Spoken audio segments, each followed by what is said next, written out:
حضرت ابو ہریرہ رضی اللہ عنہ بیان کرتے ہیں، رسول اللہ صلی اللہ علیہ وسلم نے فرمایا، اے اللہ، میں نے تجھ سے ایک عہد لیا ہے، بے شک جس کا تو خلاف نہیں کرے گا۔ میں بھی ایک انسان ہوں، میں نے جس کسی مومن کو اذیت پہنچائی ہو،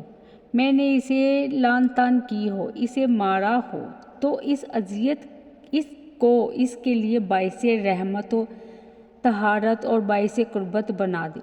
اور روز قیامت اس قربت کی وجہ سے تو اسے اپنا مقرب بنا لے۔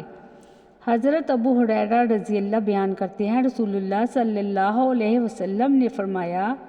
جب تم میں سے کوئی دعا کرے تو یوں نہ کہے، اے اللہ، اگر تو چاہے تو مجھے بخش دے، اگر تو چاہے مجھ پر رحم کر، اگر تو چاہے تو مجھے رزق عطا فرما،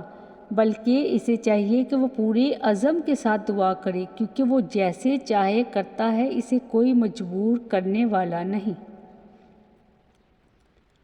حضرت ابو ہریرہ رضی اللہ بیان کرتے ہیں، رسول اللہ صلی اللہ علیہ وسلم نے فرمایا، بندہ جب تک کسی گناہ یا قطع رحمی کے بارے میں دعا نہ کرے،